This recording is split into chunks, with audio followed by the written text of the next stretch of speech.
We're just about ready to move forward. Yeah, you warned me this time. Thank you.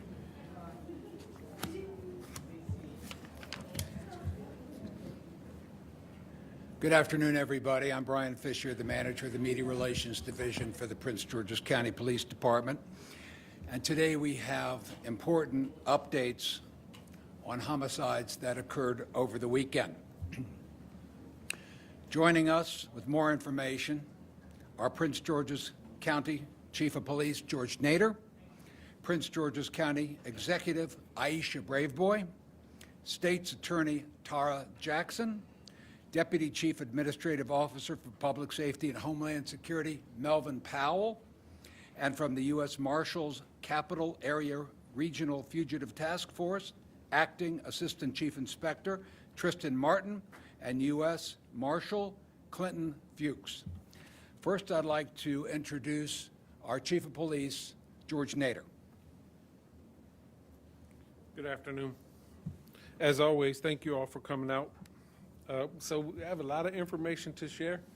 A lot of this information is going to be convoluted, so really if you have questions at the end, we'll try to bring you some clarity. But these are two different incidents that have multifaceted outcomes and different people involved. So if you could stick with me, we'll go over the first one. So Saturday, January 3rd, just after 2 a.m., we responded to the 4300 block of St. Barnabas Road for a shooting. Once on the scene, officers discovered 3 people, 2 of which were pronounced dead on the scene. 1 was transported to a hospital and died while en route. The individuals that were on the scene that we located, the first male that was deceased is an adult male identified as Pierre Shahid Davis out of Washington, D.C. The second, Kevon Jerome Medley Williams, also out of Washington, D.C. And the third, Ranez Taquan Proctor out of Waldorf, Maryland. Based on investigation, we made an arrest in this case, and we charged with one of the murders, the murder of Ranez Taquan Proctor. The individual charged in that case is Antonio Lamont Lancaster, who's of Laurel, Maryland. He was apprehended in Fairfax County with the assistance of the United States Marshals and the assistance of Fairfax County Police. I'd like to take a second to thank our partners for the assistance. It means a lot when law enforcement comes together to get dangerous individuals off our streets. So what happened in this case, there was an event at the location, which is a banquet hall. At some point towards the end of the event, there was a dispute that occurred inside. The parties that were involved in the dispute are the individuals that I named. They went outside. 3 of those individuals willingly participated in the gunfight.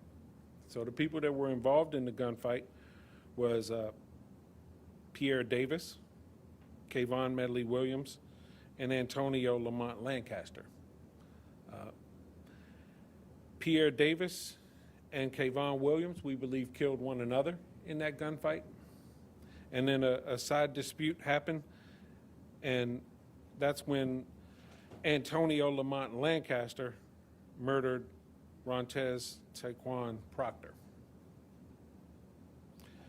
Mr. Lancaster has been charged with first-degree and second-degree murder, 2 counts of attempted murder, and various gun-related charges associated with this incident. On that incident, we recovered 2 handguns. We're still doing a lot of work to shore this case up. There's a lot of people to talk to. We know that there were 3 guns on scene. We're still looking to recover 1 of those. So with that case, we're waiting on extradition from Fairfax County. Once we get that, we'll move forward with the prosecutorial phase, and the state's attorney can talk a little bit more about what that looks like.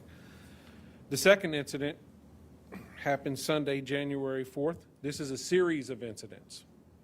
So 50 Watkins Park Drive, just about 7 o'clock in the morning, we receive a call for a male unresponsive in a vehicle. We get on that scene. We locate a 65-year-old victim who's pronounced deceased from gunshot wound. About 12 hours later, we receive a call in the area of 12,000 block of Campbellton Drive for a shooting and a carjacking. We get on that scene, we recover a vehicle that was carjacked, and we find one adult male shot in the leg. Shortly after that, we respond to the 1300 block of Campbellton Lane, where we have another person, an adult female, who was shot in a similar fashion. She was shot in the stomach.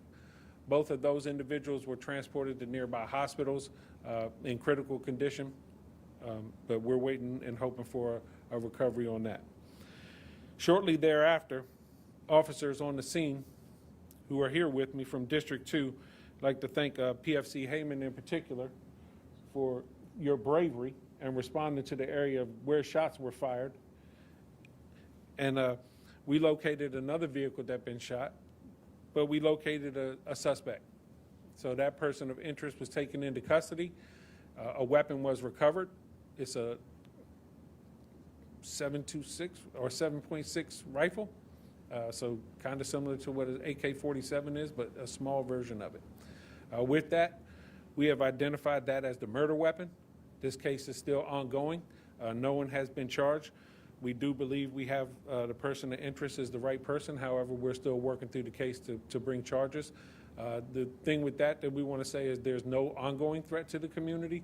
The motive behind this series of shootings is still being investigated, but if not for the bravery of the police officers assigned to District 2 to include PFC Heyman, this individual would not have been apprehended as fast as they were, and we don't know what the other outcomes could be from that. So with that, I will turn it over to the county executive, and then we'll take some questions. Thank you so much, Chief. Thank you to both our Chief, George Nader, and Assistant Chief, George Nichols. I also want to thank all of the Prince George's County police officers who put their lives on the line every single day. PFC Heyman, thank you. You know, when we talk about protecting and serving and going into places where no one else will want to go, when you hear shots being fired, oftentimes most of us will want to run the other way. But our officers are duty-bound to run towards threats and to ensure that our community is safe. And as a result of their bravery, our community is safer. You know, it is always disappointing to lose lives, especially young lives. And the events surrounding the triple homicide are unbelievably sad. And so while our job, and we will absolutely focus on getting justice, and we believe we will achieve justice, we also mourn for the families, all of them who have lost someone. So what I will say is that establishments in Prince George's County have to be responsible. They have to be responsible. And I can tell you that our Chief of Police, George Nader, is very serious about enforcing the law. And when establishments don't comply with the law, or they present an environment that could result in incidents like the one that happened, then we have to do our part as government to see that they don't operate in ways that make our community less safe. And so as of today, our chief is making sure that Irving's is closed. They will have due process. They will have a hearing to determine whether or not and under what conditions they can reopen. But we are very serious about holding everyone accountable and responsible. And while the individuals, obviously, who own Irving's, we're not saying that they participated in the shooting themselves, having establishments open that late at night without security is a problem. And it's a problem that will not be tolerated in Prince George's County. So all establishments need to be on notice. And if you're not on notice, this is your notice, that we will shut you down, that you must have a security plan on file with the Prince George's County Police Department, that you must have operating cameras inside and outside of your establishments, and that you have to take responsibility for the activities that go on at your establishments. So that's important to note here. You know, as far as the shooting that took place behind the LA Fitness, that was a very sad incident. At this time, there's really no indication that the person of interest and the victim in that case knew each other, or that the person of interest knew any of the other individuals that were shot or attempted to be shot. And so those types of incidents are the most concerning, because you're talking about potentially perfect strangers. But what I will say is that there is no ongoing threat here in Prince George's County because of the work of our police department. I can't say enough how incredibly proud I am of the men and women who make up this department. We can't prevent every incident, but what we can do is be present and show our community that we're serious about getting the job done, and that's what happened in this case. So now we will turn all of this over to our amazing State's Attorney, Tara Jackson, who will be speaking next. But just, again, to the community, our hearts go out to all of you, those who've lost someone, those who live in the communities where these incidents took place. We want you to know that Prince George's County is a safe place to live, to work, to play. That incidents do happen, unfortunately, but when they happen, we're on top of it, and we will seek and get justice. Thank you.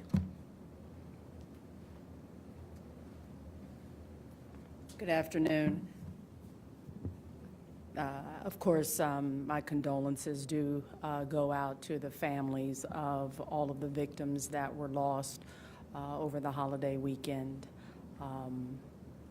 As the county executive says, it's disappointing, especially after we celebrated, and we continue to celebrate a good year last year as it relates to the work that this public safety team has accomplished. A 40% drop in homicides is nothing to, we shouldn't take that lightly.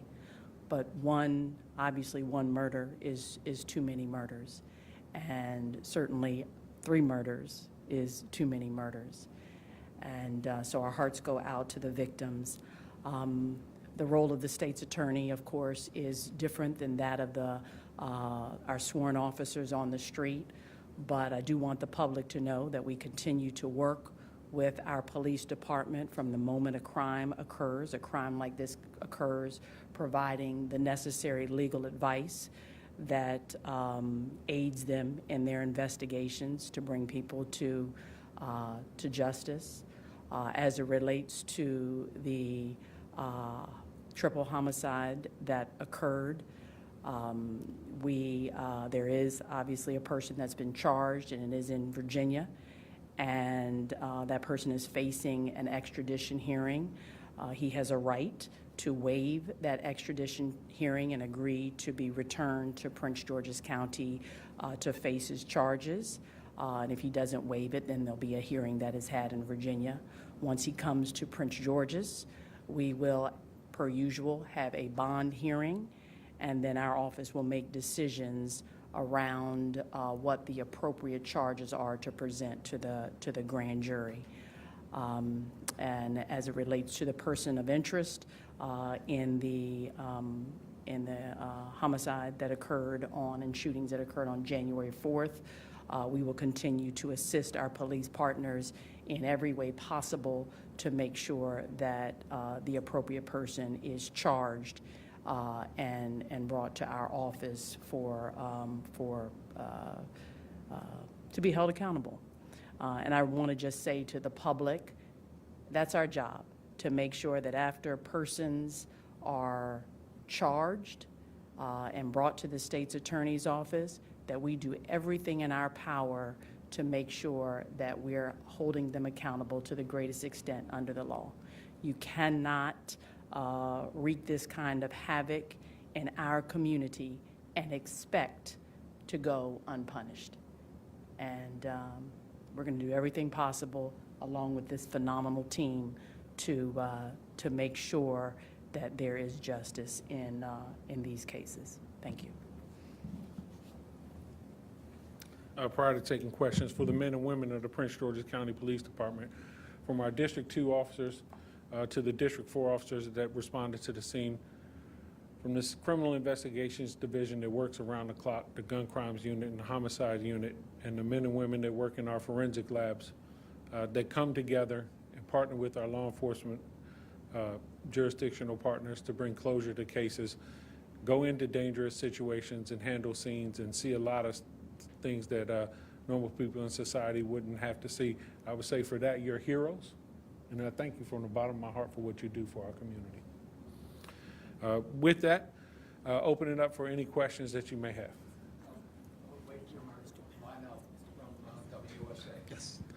Yes, Lionel, WUSA 9. This is a two-part question. First off, in regards to the triple homicide, are you all expecting to make more arrests in connection to that shooting? It is possible that we make more arrests, but we'll explore that with the state's attorney. We do know we have the main person responsible for the murder in custody. All right, and the second thing I wanted to ask you is State's Attorney Jackson brought up earlier, last year we were just talking about, a significant drop in the amount of homicides, and now just over this past weekend, 4 homicides. How frustrating is that for you all to be starting the year off like this? And I think the word frustrating might not be the word. I think the word heartbreaking is more the word, because kind of what we said in the past press conference too is any loss of life is tragic, and to have to see it over and over again, it becomes really heartbreaking to see young lives taken too soon, and especially when it's surrounding so much gun violence. When we look at the work that was done by Prince George's County Police Department last year, just under 900 arrests for illegal guns, just under 1,500 guns recovered. So there are a lot of guns out there, far too many people carrying guns, far too many people confident enough to carry guns. So the work that these officers do day in and day out to keep us safe, I think that's what I look at, and that's what, brings me purpose, to keep our community safe. So I think frustrating looking at numbers, more heartbreaking looking at people. Bob Barnard. Sorry, Chief. Bob with Fox 5. Do we know what kind of party was happening, and are the people involved in the Irvings, were they related? Were they friends? Why the gunfire? We do know that it was a birthday party. The relation to everybody there, we don't know exactly. We do know it was not an event that we believe was open to the public, though, so it was an invite. So I would assume people knew one another in some form or fashion. We exactly don't know what started the dispute inside. It's still under investigation. We understand the gentleman arrested apparently just point blank shot the victim right there. That's what we believe happened, yes. And I would like to thank the members of the media, because we know that you guys had information that you could have released that would have jeopardized this case, and you didn't. So for that, we say thank you so much, because it's important to keep that information confidential until it's time to release it. So we really appreciate that, and it was a brutal murder. Chief, with regard to that's a loud mic, with regard to the other case, the man, the 65-year-old, Yes, sir. And 2 others who may have been stranger to the shooter, that's a highly unusual thing. Is this a case of some sort of a sniper, someone running around randomly shooting people? Was there any? So we don't think it. Were all of the 3 unrelated? So like the man and the woman, were they unrelated to each other as well? They were all 3 unrelated to one another. We don't think it was a DC sniper type incident, but we do believe one individual was responsible for all of those shootings. The motive behind it, we're still looking at. We're looking at that there may be robberies, but there may be some some other significance that comes up with this individual as we explore a little bit more into their history. But you have him and you have what you believe is the murder weapon in each of the 3 shootings. We have the person we believe responsible, person of interest in custody. We have the weapon that was used in the homicide. We're just working through the case to see if we can come forward with charges. Pretty confident that we will.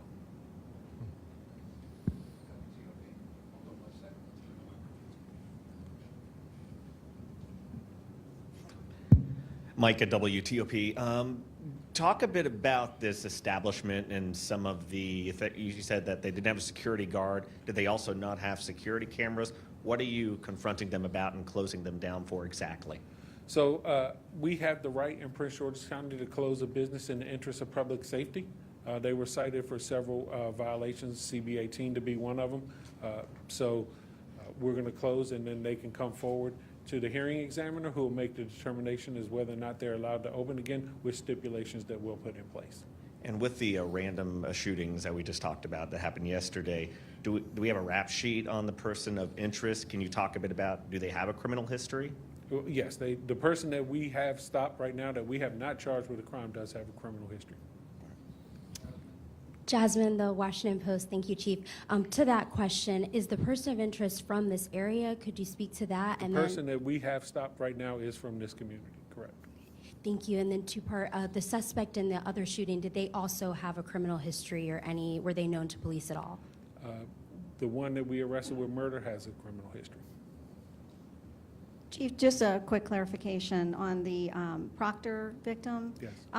Was he also a part of the group that decided to go have a gunfight? I believe you said a gunfight. We have no evidence that Mr. Proctor had a gun on him at any time. Okay. He was actually trying to render aid to somebody that was shot. Okay, so he was, how would you describe that? A victim of a murder. Okay, so he wasn't involved in whatever dispute was going on, as far as you know? As far as we know, if he was involved, he did not have a gun. He was not armed.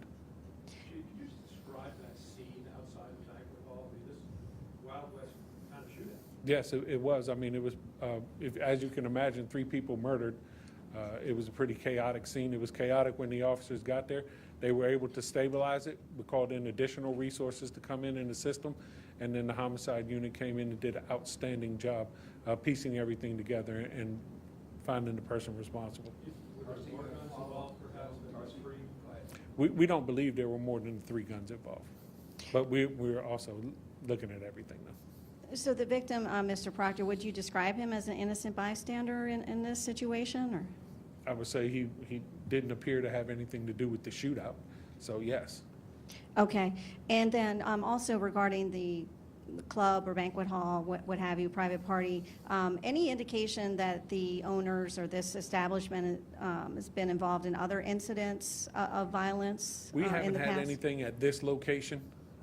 We believe this establishment has been there for about 5 years.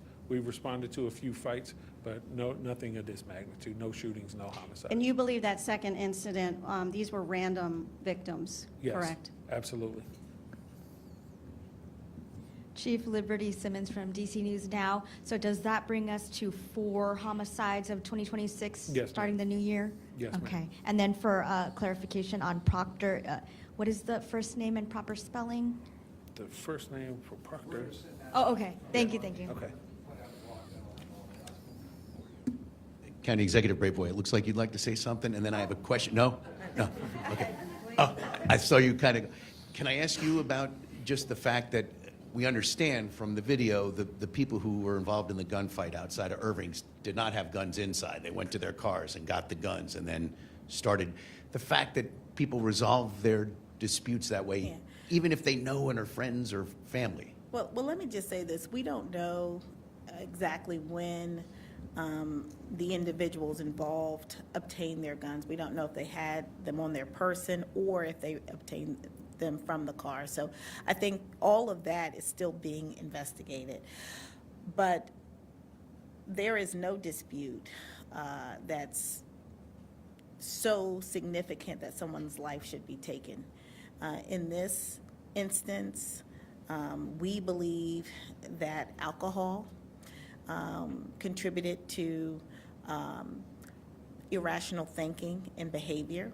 not that it excuses anything that happened, but it also explains why it's really important for these establishments to abide by the law. Because if there are disputes, security should be there to address those disputes, both inside and outside of these establishments. Again, we're not suggesting in any way that the owners or employees of Irving's had anything directly to do with the incident, but what we are saying is that it is clear, because the council has passed laws to address these establishments, that keeping a safe establishment is critical to public safety. And what we believe at this time, and that is why our chief took the step to request that the establishment be closed, is that the establishment wasn't abiding by the rules and the laws, and the environment is such that these incidents could happen. And so you have laws to try to prevent deaths, prevent violence. And so it's heartbreaking because all of these folks are much younger than me. They're very young. And so they had really the rest of their lives to really do something positive. They are sons, brothers, nephews, all of those things. These are human beings who are no longer with us because they got in a dispute. We believe everyone kind of knew each other because they were there for a birthday party celebrating someone who they all knew. So at this time, we don't have any information to suggest that this was a plan. It seems like that something occurred, possibly during the event, and it spilled out outside in the parking lot, and it resulted in the death of 3 people. It's just unbelievable, unthinkable, and my heart goes out to everyone who was there that night who had to witness it. I mean, because literally there are 3 people who probably everyone knew who didn't get to go home that night. A lot of the reason was their choices, right? Because we have 2 people who we believe shot at each other and killed each other. That's what it appears to be at this time. And then one person who decided to shoot and kill another at point blank range. So he's going to have to account for that and be held accountable for that. And I know our state's attorney pretty well, and I'm pretty sure I know what her intent is, and that is to get justice. And that's what we are all going to be pushing for at this time. But we're asking everyone, please, if you have a dispute with someone else, we're going to have disputes, but there are other ways to resolve them. If you pick up a weapon, you may end your life and someone else's life. So it's not just the person who you have a dispute with whose life might be over. It's yours too. Because when you choose to kill someone, we have no choice but to seek tough and appropriate penalties. And sometimes that may be spending your life behind bars. And we don't have a lot of sympathy for that because you had other choices. You could just walk away. And viewing what we have viewed, people could have just walked away, but they didn't. They chose to engage, and now we have 3 dead people. We'll take one more question. So I say the appeal to the community is please leave the guns at home. You know, there's other ways to solve disputes. You don't have to turn to a gun. And then, as always, if you have information about these crimes or any other crime, please contact Crime Solvers at 1-800-411-TIPS. You can remain anonymous, but we look forward to getting any information regarding this. I just have one more question. I believe County Executive Brayboy alluded to it earlier, but what would you say to those business owners in the community that have establishments where people, frequent and meet and fellowship and everything, that they can't really control what happens outside their doors once they close their business? You have to abide by the policies in the county code. You have to abide by the laws. You have to do what you can to keep people safe. If you have a proper safety plan, that helps. You know, if it's something that is uncontrollable, we see that too. But what we look at in law enforcement is any inability to prevent a crime, you know, by being proactive, cameras, security, you know, monitoring the events, really investing back into your properties. That's what we look for. That's what we try to be proactive, and we ask people to be proactive along with us. And we're in this journey with you. So work with us, and we'll be happy to work with you to help make a safer community for everybody. With that, thank you, everybody. Really appreciate it.